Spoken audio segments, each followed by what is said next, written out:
Ma sœur s'est levée pendant le dîner et a dit, « Je suis enceinte de son bébé, de son mari. » J'étais pétrifié. Mes parents la regardaient, choqués. Puis j'ai souri et dit, « Je suis tellement heureuse pour vous deux. » 9 mois plus tard, le test ADN a révélé quelque chose qui a brisé notre famille entière. Le gâteau au chocolat était encore chaud sur ma fourchette lorsque ma sœur a repoussé sa chaise. Le bruit de raclement sur le parquet a fait lever les yeux de tout le monde de leurs assiettes de dessert. Elle est restée là un instant, son gilet légèrement froissé, les mains tremblant juste assez pour que je le remarque. La salle à manger est devenue silencieuse, à l'exception du doux murmure de la climatisation au-dessus de nous. « J'ai quelque chose à dire à tout le monde », a-t-elle dit, sa voix portant ce ton familier qu'elle utilisait lorsqu'elle était sur le point de donner une nouvelle importante. Je me souviens avoir pensé qu'elle pourrait annoncer un nouveau travail, ou peut-être qu'elle déménageait enfin de la maison de nos parents. À 26 ans, elle parlait de prendre son propre appartement depuis des mois. Ma mère, Madame Leclerc, a posé sa cuillère et a souri avec encouragement. « Qu'est-ce que c'est, ma chérie ?» Mon père, Monsieur Leclerc, s'est légèrement penché en avant, ses lunettes de lecture reflétant la lumière chaude du lustre. Même la mère de Julien, Madame Bernard, qui d'habitude restait en retrait pendant ses réunions de famille, a tourné son attention vers ma sœur, Élise, avec un intérêt sincère. « Je suis enceinte », a-t-elle annoncé, et la pièce a éclaté de félicitations avant que quiconque ne comprenne ce qui allait suivre. Ma mère a applaudi. Le visage de mon père s'est illuminé, mais ensuite ma sœur Élise a levé la main et quelque chose dans son expression a fait que tout le monde s'est figé. Le bébé appartient à son mari. Avant de continuer cette choquante révélation familiale, je tiens à vous remercier d'être ici. Si vous pensez que la vérité compte plus que le maintien de la paix, veuillez envisager de vous abonner. C'est gratuit et cela nous aide à toucher plus de femmes confrontées à la trahison. Maintenant, voyons comment cela se déroule. Les mots sont restés suspendus dans l'air comme de la fumée. J'ai senti ma prise se relâcher sur la petite fourchette à dessert dans mes mains. Le chocolat semblait soudain trop riche, trop sucré. Ma fourchette a cliqueté contre l'assiette, mais le son semblait venir de quelque part de très loin. La bouche de ma mère s'est entr'ouverte, mais aucun mot n'est sorti. Elle a regardé de ma sœur Élise à moi, puis à mon mari, Julien Leclerc, comme si elle essayait de résoudre un puzzle avec des pièces manquantes. L'expression de mon père s'est durcie, sa mâchoire se serrant comme lorsqu'il essayait de contrôler sa colère. Mon mari Julien Leclerc a finalement levé les yeux de son assiette, mais ses yeux ont trouvé le visage de ma sœur Élise au lieu du mien. Il y avait quelque chose là, quelque chose que je ne pouvais pas nommer exactement, mais que je reconnaissais tout de même. Pas de surprise, pas de déni, juste une acceptation tranquille qui a serré ma poitrine. « Julien » a murmuré ma mère, utilisant le nom de mon mari comme une question. « Est-ce vrai ?» Il a hoché la tête une fois, à peine perceptible, son regard retombant sur la table. Ses doigts tambourinaient sur la surface en bois. Une habitude qu'il avait développée chaque fois qu'il se sentait acculé lors des réunions de travail. Je l'avais vu faire cela une centaine de fois, mais jamais à propos de quelque chose qui me concernait. La réaction de la mère de Julien, Madame Bernard, m'a le plus surpris. Pendant que tout le monde restait figé de choc, elle s'est penchée en arrière sur sa chaise avec quelque chose qui ressemblait presque à du soulagement. Enfin, a-t-elle dit, sa voix douce mais claire. Je commençais à penser que je ne deviendrais jamais grand-mère. La façon décontractée dont elle l'a dit, comme si la grossesse de ma sœur Élise était un cadeau qu'elle attendait, a fait descendre quelque chose de froid dans mon estomac. Pas une seule fois elle ne m'a regardé. Pas une seule fois elle n'a reconnu que cet enfant naîtrait de la trahison, de la destruction du mariage de son fils. Ma sœur Élise m'a alors jeté un regard, et j'ai vu quelque chose dans ses yeux que je n'avais jamais vu auparavant. Pas de culpabilité, pas d'excuse, quelque chose qui ressemblait presque à une victoire. Elle avait toujours été la plus jolie, celle qui attirait l'attention sans effort. Mais cela semblait différent. Cela semblait délibéré. « Depuis combien de temps ?» a demandé mon père, Monsieur Leclerc, sa voix soigneusement contrôlée. « 3 mois, a-t-elle répondu, sa main portant instinctivement sur son ventre encore plat. Nous ne l'avions pas prévu, mais nous sommes heureux. Nous. Les mots ont piqué plus que tout le reste réuni.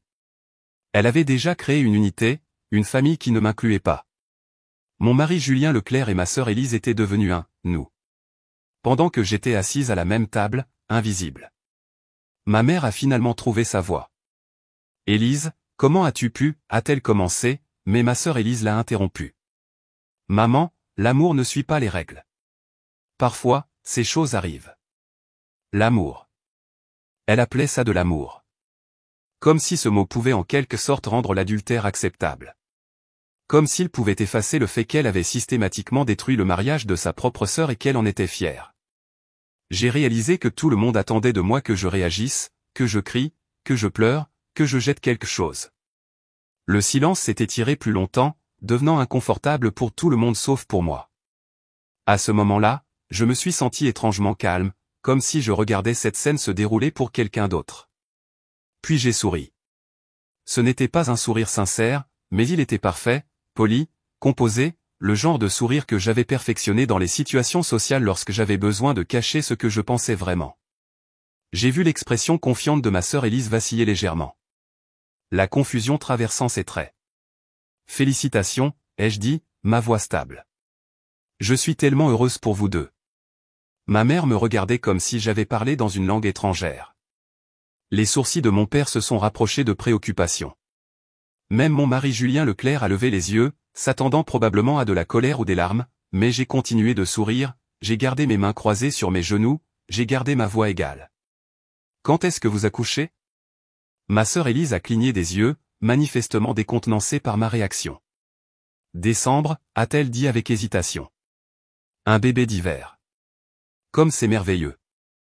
J'ai repris ma fourchette et j'ai pris une autre bouchée de gâteau comme si nous discutions de la météo. Allez-vous continuer à travailler à la clinique ? La conversation a continué ainsi, maladroite et forcée. Ma mère a essayé de combler le silence avec des questions pratiques sur les médecins et les soins prénataux. Mon père s'est retranché derrière sa tasse de café. La mère de Julien, Madame Bernard, a commencé à parler de noms de bébés et d'aménagement de chambres d'enfants. Tout au long de cela, j'ai gardé mon sang-froid. J'ai posé des questions appropriées, fait des commentaires de soutien et agi comme la belle-sœur parfaite. Mais à l'intérieur, quelque chose de fondamental avait changé. La femme qui était entrée dans ce dîner en espérant renouer avec son mari avait disparu. À sa place se trouvait quelqu'un d'entièrement différent. Quelqu'un qui comprenait que les larmes et la colère ne leur donneraient que ce qu'ils attendaient. Quelqu'un qui savait que la meilleure vengeance n'est pas toujours immédiate ou évidente. Quelqu'un qui avait appris en l'espace d'un seul cours de dessert que parfois la réponse la plus puissante est aucune réponse. Alors que la soirée touchait à sa fin et que tout le monde se préparait à partir, j'ai serré ma sœur Élise dans mes bras pour lui dire au revoir. Elle était tendue dans mes bras, toujours incertaine de ma réaction. Merci, ai-je murmuré à son oreille juste assez fort pour qu'elle l'entende. De me montrer exactement qui tu es. Elle s'est reculée, cherchant un sens dans mon visage. Mais je me tournais déjà. La vraie conversation viendrait plus tard.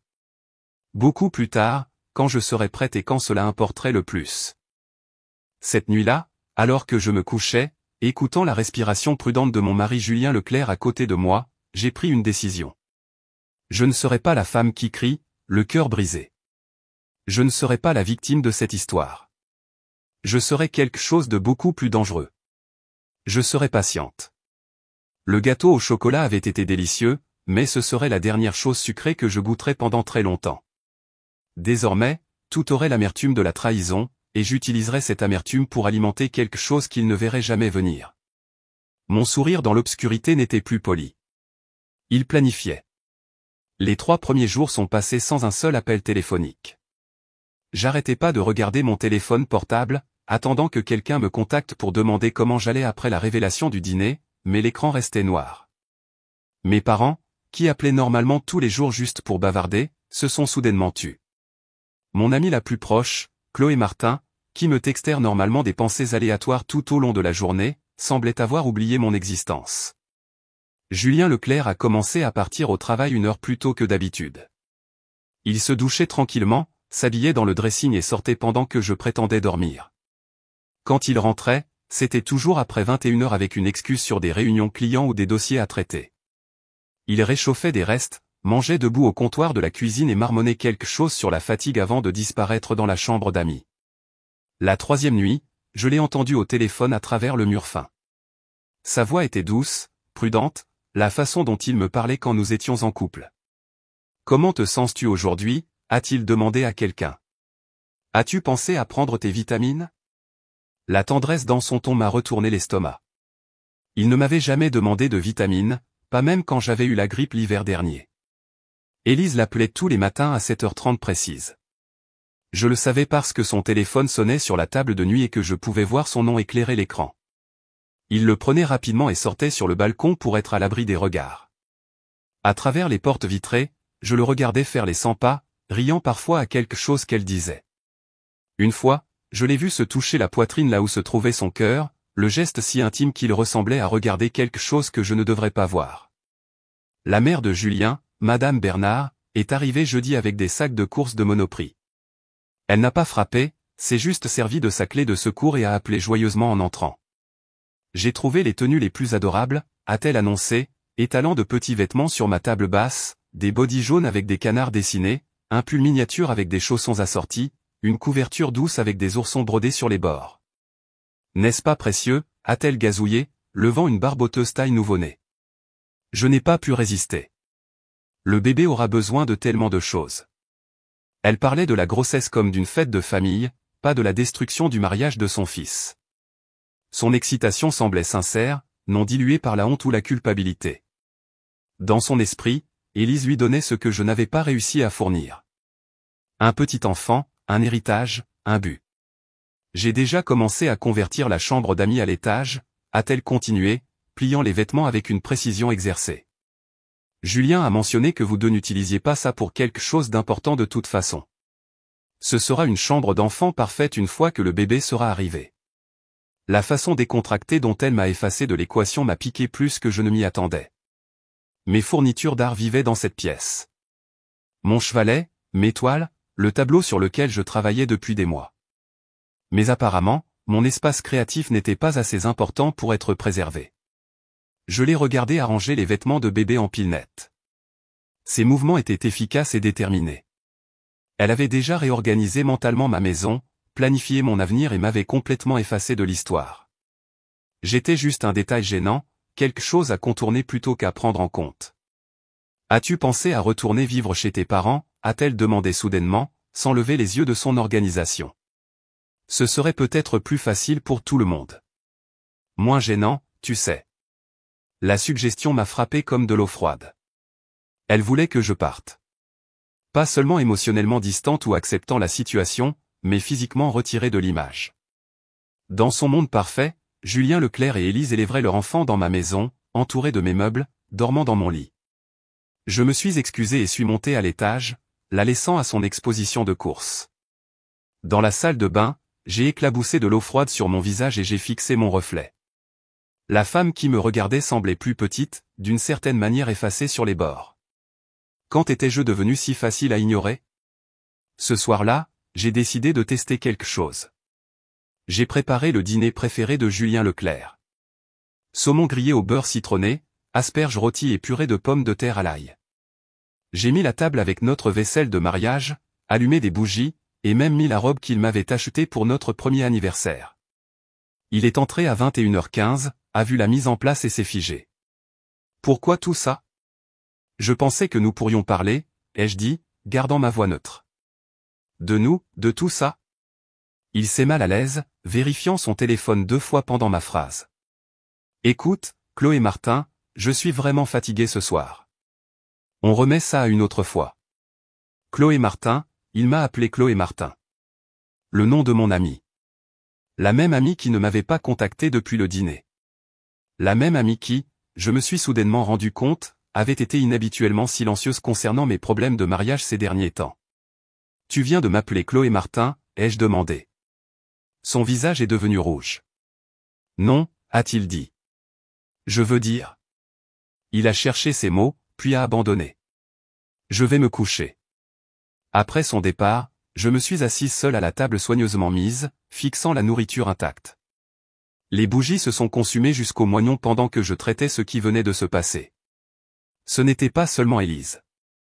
Chloé Martin était aussi impliquée. Mon mari Julien Leclerc jonglait avec plusieurs relations pendant que je jouais à la maison avec son linge sale.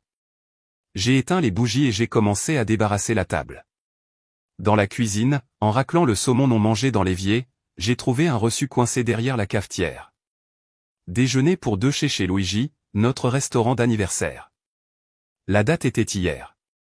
L'horodatage indiquait 13h30 lorsque Julien Leclerc m'avait texté à propos d'un déjeuner professionnel avec des collègues. Mais c'était la note manuscrite au dos qui faisait trembler mes mains. J'ai hâte de sentir le bébé donner des coups. Je vous aime tous les deux. Tous les deux. Il aimait les deux. Élise et le bébé. Une famille déjà faite qui ne m'incluait pas. J'ai monté les escaliers lentement devant la chambre d'amis où la mère de Julien, Madame Bernard, avait laissé des vêtements de bébé éparpillés sur ma table d'art. Dans ma chambre, j'ai ouvert l'ordinateur portable et cherché quelque chose que je n'aurais jamais pensé avoir besoin de rechercher. Service de test ADN. Les sites web expliquaient les tests de paternité, les procédures de chaîne de garde, les implications juridiques. J'ai mis en signet 3 entreprises différentes et comparé leurs délais de traitement. Puis j'ai ouvert mon ancien répertoire, celui relié en cuir que ma mère m'avait offert en cadeau de mariage. J'ai parcouru des pages d'informations de contact, passant par des amis universitaires et des parents éloignés jusqu'à ce que je trouve ce que je cherchais. Antoine Moreau, l'ex-petit ami d'Élise d'il y a 2 ans. Celui pour lequel elle avait pleuré pendant des mois après leur rupture. Celui que mes parents pensaient trop intense et pas assez stable pour leur fille. J'ai fixé son numéro de téléphone écrit de ma propre écriture soignée à partir du moment où Élise m'avait demandé de le garder au cas où. Elle m'avait fait promettre de ne jamais le supprimer, affirmant qu'elle pourrait en avoir besoin un jour pour avoir une conclusion. Eh bien, une conclusion, c'est exactement ce que je prévoyais de lui donner. J'ai composé le numéro d'Antoine le lendemain matin pendant que Julien Leclerc se douchait. Mes doigts tremblaient en appuyant sur chaque chiffre, la mémoire musculaire me guidant à travers des numéros que j'avais regardés mais jamais appelés. Le téléphone a sonné 3 fois avant que sa voix familière ne réponde. Bonjour. Erin. Sarah, la sœur d'Élise. J'ai gardé ma voix stable, professionnelle. Je sais que c'est inattendu, mais j'ai besoin de vous demander quelque chose d'important. Il y a eu une longue pause. À l'arrière-plan, j'ai pu entendre le trafic et ce qui ressemblait à du matériel de construction. Sarah, oh, ça fait quoi, 2 ans? Tout va bien? Quand as-tu vu Élise pour la dernière fois? Encore une pause, plus longue cette fois. Pourquoi poses-tu cette question? S'il te plaît, Antoine. C'est compliqué, mais j'ai vraiment besoin de savoir. Il a soupiré.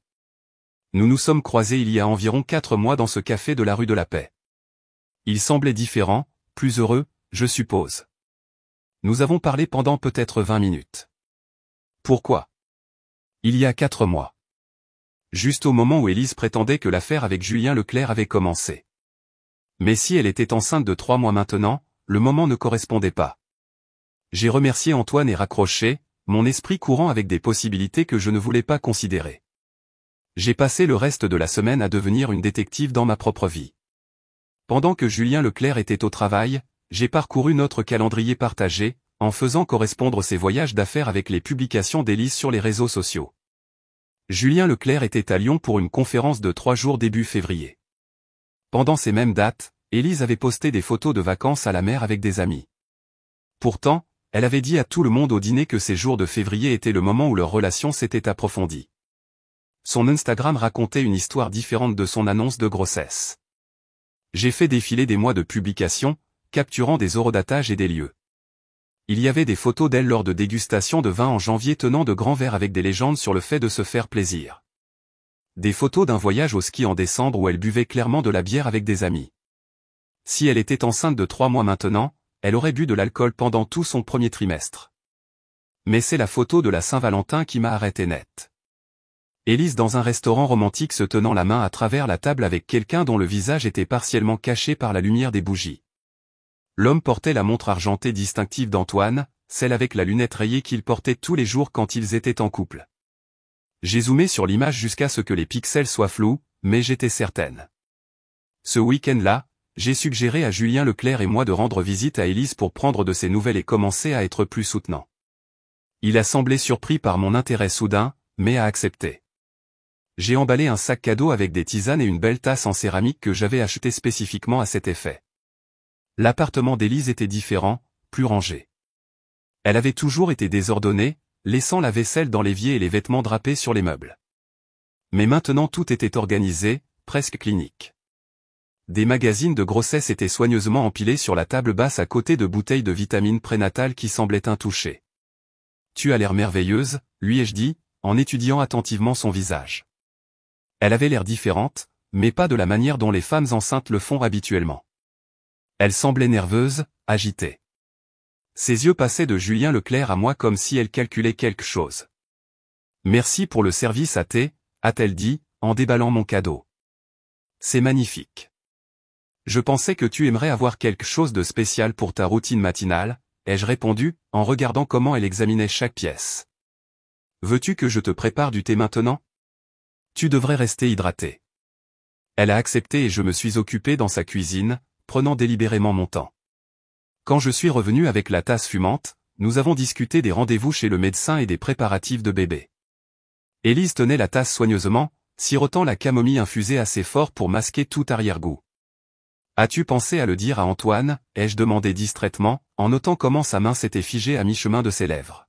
« Pourquoi dirais-je quoi que ce soit à Antoine ?» a-t-elle répondu, mais sa voix avait une nuance. « Oh, je pensais juste que vous étiez si proches autrefois.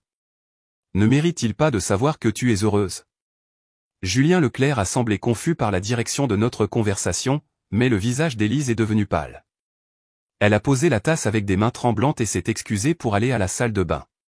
Pendant qu'elle était partie, j'ai rapidement enveloppé la tasse utilisée dans une serviette en papier et je l'ai glissée dans mon sac à main. Plus tard dans la semaine, je suis allé au cabinet dentaire de Julien Leclerc pendant la pause déjeuner, prétendant que j'avais besoin de prendre ses formulaires d'assurance. La réceptionniste, qui me connaissait depuis des visites précédentes, a bavardé agréablement pendant que j'attendais. Quand elle est allée faire des copies, j'ai discrètement pris la brosse à dents de rechange de Julien Leclerc dans le tiroir où il gardait ses produits dentaires de voyage. Le kit de test ADN est arrivé dans un emballage anonyme. J'ai suivi les instructions à la lettre, frottant l'intérieur de la tasse qu'Élise avait utilisée et conservant soigneusement la salive de la brosse à dents de Julien Leclerc. J'ai tout étiqueté selon les spécifications du laboratoire et je suis allé moi-même à la poste, ne faisant pas confiance à la boîte aux lettres. L'attente était un supplice. 2 semaines semblaient 2 mois. J'ai repris ma routine normale, mais tout semblait irréel, comme si j'agissais dans une pièce où j'avais oublié mes répliques. Julien Leclerc a continué son schéma de départ matinaux et de retour tardif. La mère de Julien, Madame Bernard, a apporté d'autres articles de bébé. Élise a posté des photos d'échographie sur les réseaux sociaux que j'ai étudiées comme des pièces de puzzle. L'enveloppe est arrivée un mardi après-midi. Blanc uni, aucune adresse de retour sauf la boîte postale du laboratoire. Mes mains tremblaient si violemment que je pouvais à peine l'ouvrir. À l'intérieur se trouvait une seule feuille de papier avec un en-tête officiel et un langage clinique qui réduisait mon monde entier à des pourcentages et des probabilités. Sur la base d'une analyse génétique, Julien Leclerc est exclu en tant que père biologique de l'échantillon testé. Probabilité de paternité, 0%. J'ai lu la ligne 3 fois avant que le mot ne soit assimilé. Julien Leclerc n'était pas le père. Le bébé qu'Élise portait appartenait à quelqu'un d'autre. Tout cela, l'annonce du dîner de famille, la culpabilité, la destruction de mon mariage, était basé sur un mensonge. Mais je n'ai pas crié. Je n'ai appelé personne. Je n'ai pas affronté Élise ou Julien Leclerc, ni exigé d'explications. Au lieu de cela, j'ai plié le papier soigneusement et l'ai placé dans le tiroir de mon bureau. Ensuite, j'ai fait une liste de courses et j'ai planifié la soirée dîner la plus importante de ma vie. Les invitations étaient simples, élégantes. Rejoignez-nous pour un dîner de célébration pour accueillir la nouvelle venue dans notre famille.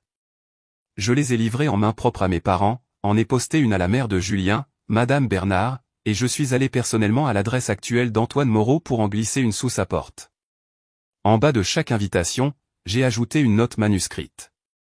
Votre présence signifierait beaucoup pour nous en ce moment spécial. L'invitation d'Antoine incluait une ligne supplémentaire.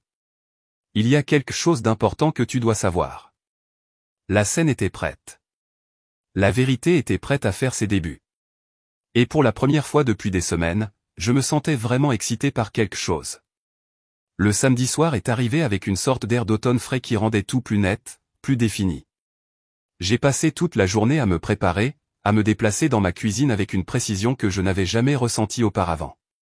Chaque détail comptait ce soir. Le rôti de bœuf devait être parfait. Le vin devait respirer à la bonne température. La salle à manger devait avoir l'air suffisamment accueillante pour abaisser la garde de chacun. Julien Leclerc a remarqué mon énergie inhabituelle, mais l'a complètement mal interprété. C'est bien de te voir excité d'avoir tout le monde, a-t-il dit, ajustant sa cravate dans le miroir du couloir. Je pense que ce dîner sera bénéfique pour nous tous. J'ai souri et je lui ai tendu les serviettes en tissu à plier. Oui, je pense que ce soir changera tout.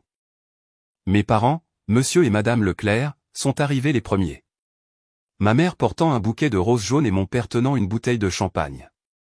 Pour la célébration, a-t-il dit, bien que son sourire semblait forcé, je pouvais dire qu'ils étaient encore en train de digérer tout ce qui s'était passé lors du dernier dîner de famille, essayant toujours de comprendre comment naviguer dans cette nouvelle réalité.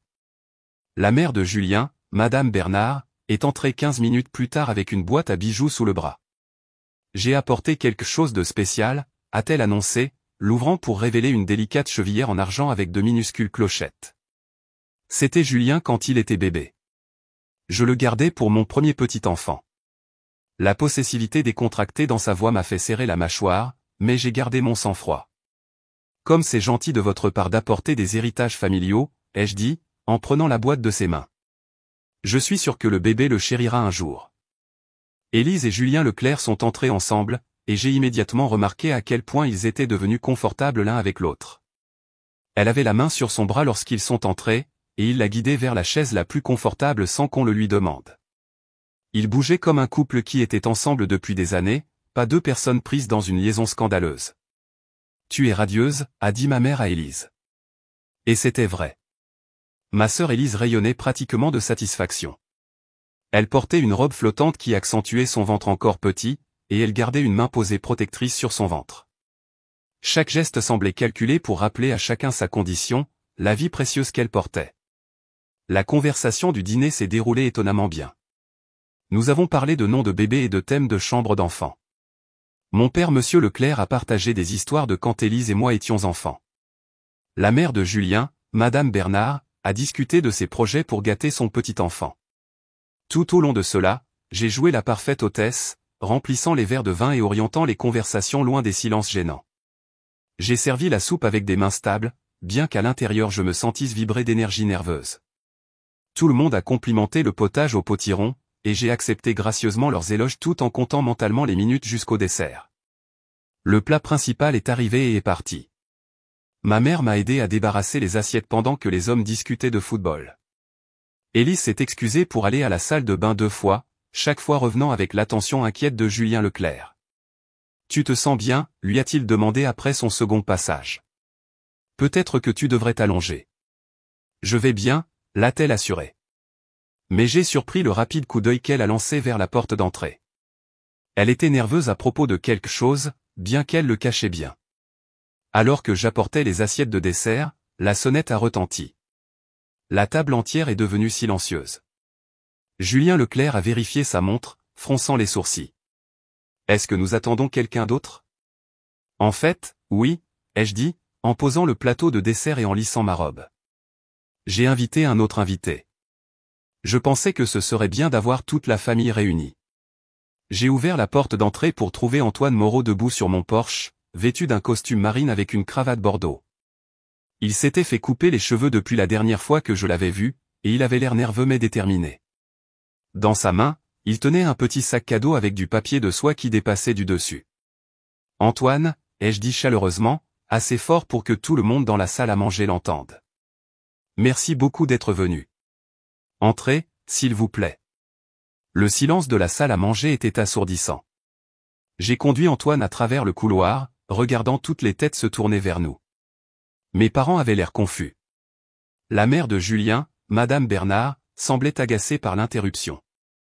Le front de Julien Leclerc était plissé en un profond froncement de sourcils, mais la réaction d'Élise était ce que j'attendais. La couleur a disparu de son visage si rapidement, je pensais qu'elle allait s'évanouir. Elle a commencé à se lever, puis s'est rassise, puis a serré le bord de la table comme si elle en avait besoin pour se soutenir. Sa bouche s'ouvrait et se fermait sans produire de son. « Tout le monde » ai-je annoncé joyeusement. « J'aimerais vous présenter Antoine Moreau. C'est un vieil ami de la famille. Antoine, tu te souviens de mes parents, monsieur et madame Leclerc, bien sûr. Et voici la mère de Julien, madame Bernard. Mon mari, Julien Leclerc, et Élise. » Les yeux d'Antoine ont trouvé Élise immédiatement, et quelque chose est passé entre qui était trop complexe pour que je le comprenne pleinement. La reconnaissance certainement, mais aussi la douleur, le désir, et quelque chose qui aurait pu être de l'espoir. « Bonjour, Élise » a-t-il dit doucement. « Tu as l'air différente. »« Qu'est-ce que tu fais ici » a-t-elle murmuré, sa voix à peine audible. « Je l'ai invité » ai-je dit, me déplaçant vers le buffet où j'avais placé une enveloppe plus tôt dans la soirée. Je pensais qu'il était temps que nous nous connaissions mieux, surtout depuis que nous allons être une famille. Julien Leclerc regardait Antoine avec une suspicion croissante. « Je suis désolé, mais qui es-tu exactement ?»« Je suis l'ex-petite amie d'Élise » a répondu Antoine, sa voix devenant plus forte. « Nous avons été ensemble pendant presque 2 ans jusqu'à ce qu'elle me quitte il y a 6 mois. » Les calculs sont restés suspendus dans l'air comme de la fumée. Il y a 6 mois, pas 2 ans. La chronologie soigneusement construite par Élise commençait à se défaire en temps réel. « En fait, » ai-je dit, en attrapant l'enveloppe. « Je pense qu'il y a quelque chose que tout le monde devrait savoir avant que nous ayons le dessert. Quelque chose qui change tout. » Mes mains étaient remarquablement stables alors que j'ouvrais l'enveloppe et que je sortais les résultats du laboratoire. Élise a émis un petit son presque comme un gémissement. Julien Leclerc regardait alternativement Antoine et Élise. Les pièces d'un puzzle cliquaient enfin en place dans son esprit. « J'ai fait quelques tests » ai-je annoncé à la pièce, juste pour être absolument certaine de la paternité du bébé. Vous savez, pour des raisons d'antécédents médicaux. La génétique familiale est si importante. J'ai déplié le papier et j'ai lu à voix haute, ma voix claire et forte. Sur la base d'une analyse génétique, Julien Leclerc est exclu en tant que père biologique. Probabilité de paternité, 0%. Le silence qui a suivi était si complet, j'ai pu entendre l'horloge de parquet tic-tasser dans la pièce voisine. La fourchette de ma mère a cliqueté sur son assiette. Mon père Monsieur Leclerc a retiré ses lunettes et les a nettoyées inutilement. La bouche de la mère de Julien, Madame Bernard, est restée ouverte de choc. Antoine s'est avancé, son visage mêlant confusion et prise de conscience naissante. « Élise, y a-t-il quelque chose que tu dois me dire ?» Mais Élise est restée figée, fixant le papier dans mes mains comme si c'était une arme pointée sur son cœur. « La vraie question, » ai-je dit, en repliant les résultats et en les remettant dans l'enveloppe, et pourquoi ma sœur a ressenti le besoin de détruire mon mariage pour un bébé qui n'a jamais été celui de mon mari. L'explosion qui a suivi ma révélation a brisé plus que la soirée. Élise a finalement trouvé sa voie, mais elle est sortie en déni désespéré mêlé d'accusations. « Tu as planifié ça » m'a-t-elle crié, pointant un doigt tremblant à travers la table. « Tu as orchestré tout ça juste pour m'humilier. » Antoine est resté figé près de la porte, tenant toujours son sac à dos, essayant de comprendre dans quoi il était tombé. « Élise, est-ce que le bébé est à moi » a-t-il demandé, sa voix à peine audible. Elle s'est retournée contre lui avec une fureur que je n'avais jamais vue auparavant. « Ne te permets pas d'entrer ici en agissant comme si tu t'en souciais. Tu m'as quitté, tu te souviens ? Tu as dit que j'étais trop de drame pour ta précieuse carrière. Tu as rompu avec moi, » a rétorqué Antoine, sa confusion évidente. Tu as dit que tu avais besoin d'espace. Tu as dit que tu avais trouvé quelqu'un d'autre parce que j'étais enceinte et que tu n'étais pas prête à être père. Les mots sont sortis de sa gorge comme s'ils étaient piégés là depuis des mois. La pièce a explosé. Ma mère a halté et s'est couvert la bouche. Mon père Monsieur Leclerc s'est levé si vite que sa chaise est tombée en arrière. Julien Leclerc a finalement parlé, sa voix froide et distante. Alors, tout ça, c'était quoi ? Un plan élaboré pour me piéger à élever l'enfant d'un autre homme. Le visage d'Élise s'est effondré, mais il n'y avait pas de larmes, juste une désespérance brute. Ça n'était pas censé se passer comme ça. J'avais peur. Antoine était déjà passé à autre chose, il avait obtenu cette promotion à Grenoble. Tu étais mariée, mais malheureuse. Je pensais que si je pouvais juste faire en sorte que ça marche. Faire quoi marcher, a exigé Julien Leclerc. Détruire mon mariage. Mentir à toute notre famille. La mère de Julien, Madame Bernard, s'est levée de sa chaise comme une reine détrônée. La chevillère en argent qu'elle avait apportée est restée abandonnée sur la table, ses petites clochettes silencieuses. J'ai des petits-enfants à gâter, a-t-elle annoncé froidement. Mais ils ne viendront pas de cette famille. Elle a rassemblé son sac à main et son manteau avec des mouvements précis, chaque geste rayonnant de fierté blessée. Julien, quand tu décideras de te comporter comme l'homme que j'ai élevé, tu sauras où me trouver. Elle est partie sans regarder en arrière, et d'une manière ou d'une autre son départ semblait plus définitif que n'importe quelle dispute n'aurait pu l'être. Mon père Monsieur Leclerc a été le prochain à parler, sa voix lourde de déception. Élise, comment as-tu pu faire ça à ta sœur? À notre famille? Ne me fais pas la leçon sur la loyauté familiale, a répliqué Élise, sa désespérance se transformant en une colère défensive. Où était tout le monde quand j'avais besoin de soutien? Quand j'avais peur et que j'étais seule? Tu n'as jamais été seule, a dit ma mère doucement, des larmes coulant sur son visage. Nous t'aurions aidé. Nous t'aurions soutenu, toi et le bébé. Nous aurions arrangé quelque chose avec Antoine. Mais ce mensonge, cette manipulation, cette destruction du mariage de ta sœur. Ce n'est pas ce que nous t'avons appris à être. Antoine s'est approché d'Élise. Je serais revenu, a-t-il dit simplement. Si tu m'avais parlé du bébé, j'aurais trouvé un moyen de faire en sorte que ça marche. Je t'aimais. Aimer, a répété Élise amèrement. Au passé. Oui, a confirmé Antoine sans hésitation. Au passé. Parce que la femme que j'aimais n'aurait pas fait ça. Le combat a quitté Élise d'un coup. Elle s'est affaissée sur sa chaise, une main toujours posée sur son ventre, semblant plus petite et plus perdue que je ne l'avais jamais vue. Pendant un instant, j'ai presque eu pitié d'elle. Presque. Julien Leclerc s'est tourné vers moi et j'ai vu quelque chose que je n'attendais pas dans ses yeux. Pas de culpabilité ni de honte, mais du soulagement. Merci, a-t-il dit doucement. D'avoir découvert la vérité, d'avoir mis fin à ça avant que ça n'aille plus loin. Ne me remercie pas, ai-je répondu, ma voix stable. Remercie-toi. Tu as fait tes choix bien avant ce soir. Il a hoché lentement la tête, la compréhension passant entre eux. Je vais faire mes valises et aller dans un hôtel. Nous devrions probablement parler des choses pratiques, des avocats, et tout ça. Il n'y a rien à discuter, ai-je dit, me surprenant de mon calme. Je déposerai les papiers cette semaine. Ton avocat peut contacter le mien. Sarah, je sais que j'ai tout gâché, mais peut-être qu'on pourrait essayer des conseils conjugaux.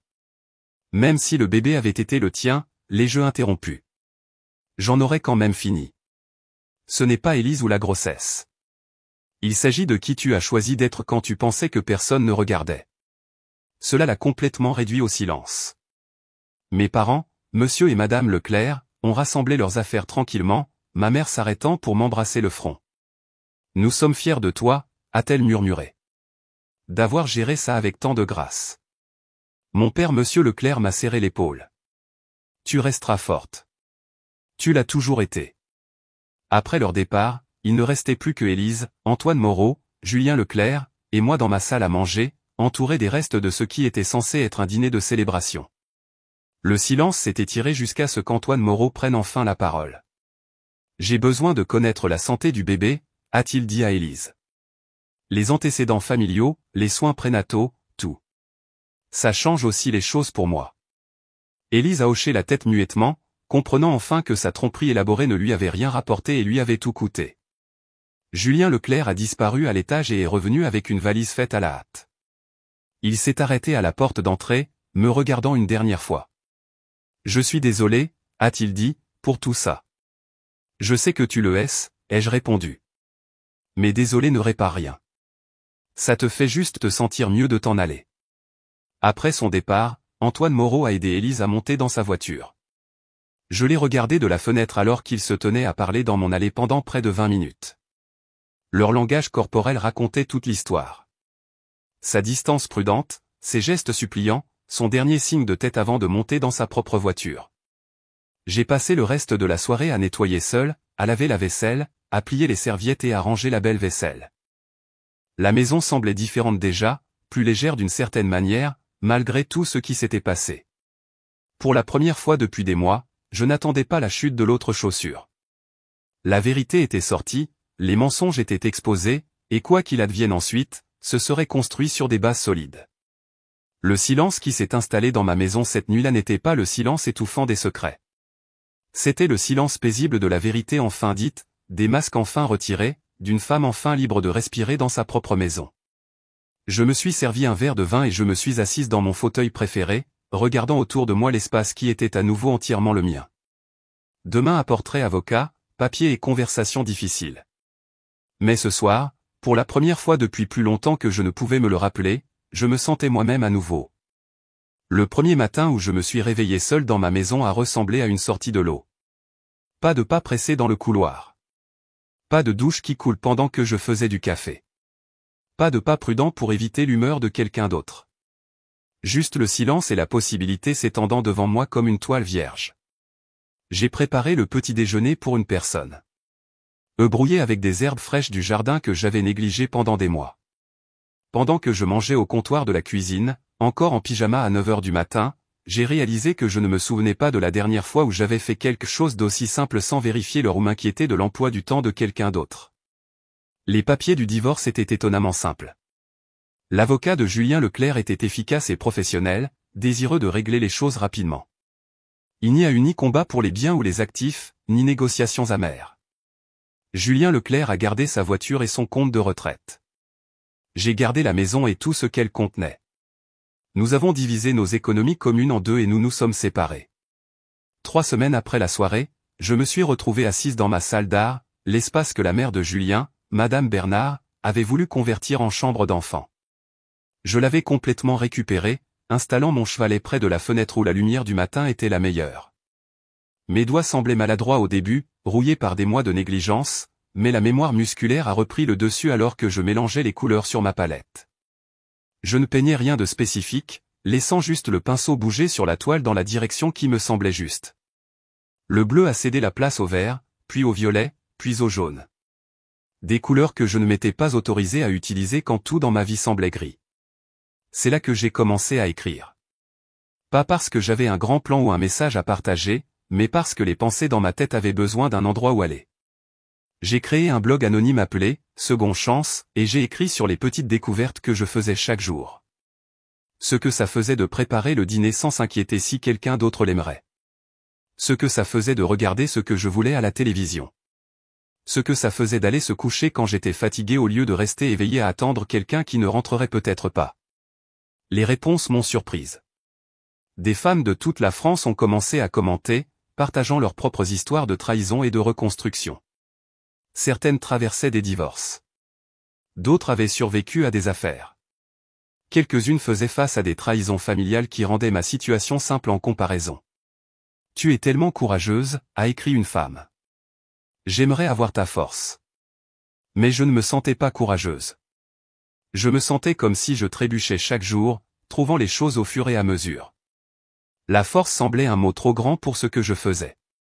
Je refusais juste d'abandonner. Mon père Monsieur Leclerc a appelé un mardi soir, ce qu'il n'avait jamais fait auparavant. Julien avait toujours été celui qui maintenait le contact avec ma famille. « Je te dois des excuses », a-t-il dit sans préambule. J'aurais dû voir ce qui se passait. J'aurais dû mieux te protéger. Papa, tu n'aurais pas pu savoir. J'aurais pu poser plus de questions. J'aurais dû faire plus attention à ton regard pendant ces dîners de famille. Tu disparaissais sous nos yeux, et nous étions tous trop concentrés sur le drame de ta sœur pour le remarquer. Son honnêteté m'a prise au dépourvu. Nous avons parlé pendant 1 heure, vraiment parlé d'une manière que nous n'avions pas faite depuis que j'étais adolescente. Il m'a parlé du mariage malheureux de ses propres parents, des leçons qu'il avait apprises trop tard pour aider ses filles à naviguer dans leur relation. Ma mère Madame Leclerc m'a rendu visite le week-end suivant, apportant de la soupe maison et restant pour m'aider à réorganiser la chambre d'amis. Pendant que nous plions le linge ensemble, elle a pleuré doucement. « Je t'ai échoué », a-t-elle dit. J'étais tellement inquiète de maintenir la paix que j'ai oublié de protéger ma propre fille. Tu ne m'as pas échoué, maman. Tu n'aurais pas pu empêcher les choix d'Élise. Mais j'aurais pu faire des choix différents moi-même. J'aurais pu t'appeler plus. J'aurais pu insister pour passer du temps avec toi séparément, pas seulement lors de réunions de famille où tout le monde se donnait en spectacle. Ces conversations avec mes parents ont ressemblé à la découverte de morceaux de moi-même que j'avais oubliés. La fille, qui avait été confiante et drôle avant d'apprendre à se rétrécir pour s'adapter à la vie de quelqu'un d'autre. Le bébé d'Élise est né en décembre, exactement comme prévu. Antoine Moreau était là pour l'accouchement, ai-je entendu, par l'intermédiaire de ma mère, mais il n'est pas resté. Il était retourné définitivement à Grenoble, établissant un arrangement de garde qui lui permettrait d'être présent dans la vie de sa fille sans avoir à reconstruire une relation avec Élise. La mère de Julien, Madame Bernard, n'a jamais appelé ni rendu visite. La sœur de Julien Leclerc m'a envoyé un court message s'excusant pour le comportement de sa mère, mais c'était la seule communication de ce côté de la famille. Leur absence semblait un cadeau plutôt qu'une perte. J'ai réalisé combien d'énergie j'avais dépensé à essayer de gagner l'approbation de personnes qui ne m'avaient jamais vraiment accepté. 6 mois après la finalisation du divorce, je me suis retrouvé à écrire une lettre que je savais que je n'enverrais jamais. Elle a commencé comme une thérapie, un moyen d'organiser mes pensées sur tout ce qui s'était passé. Mais en écrivant, c'est devenu autre chose. Une lettre de gratitude étrange. Chère Élise, commençait-elle. Tu penses probablement que je te déteste. Tu penses probablement que je passerai le reste de ma vie aigri par ce que tu as fait à mon mariage. Mais voici ce que tu ne comprends pas. Tu ne m'as pas volé ma vie. Tu m'as libéré d'une vie qui m'étouffait lentement.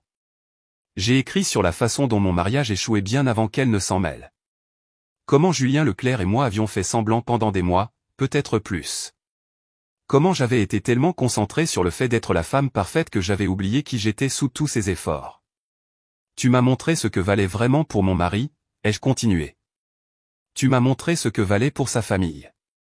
Tu m'as montré que la vie que je m'efforçais tant de préserver ne valait en fait pas la peine d'être préservée. La lettre a rempli 3 pages avant que j'aie fini. Je l'ai pliée soigneusement et l'ai placée dans le tiroir de mon bureau sous les résultats du test ADN qui avaient tout changé. Certaines vérités étaient destinées à être reconnues en privé, pas partagées. Ce soir-là, je me suis préparé une tasse de thé et je me suis assise dans mon fauteuil préféré avec un livre que je voulais lire depuis des mois. Dehors, la neige commençait à tomber, recouvrant mon petit jardin de blanc. À l'intérieur, ma maison était chaude et calme et complètement la mienne. Pour la première fois depuis ce dîner dévastateur, je me sentais sincèrement heureuse. Pas le bonheur désespéré et grasping de quelqu'un qui essaie de se convaincre que tout va bien, mais le contentement profond et stable de quelqu'un qui a appris la différence entre être seul et être solitaire. J'avais ma vérité. J'avais ma liberté. J'avais ma seconde chance. Et c'était plus que suffisant pour bâtir une vie. Si cette histoire de vérité cachée et de force tranquille vous a tenu en haleine, cliquez sur ce bouton j'aime dès maintenant. Ne manquez pas d'autres histoires inspirantes comme celle-ci. Abonnez-vous et activez la cloche de notification pour ne jamais manquer une mise en ligne.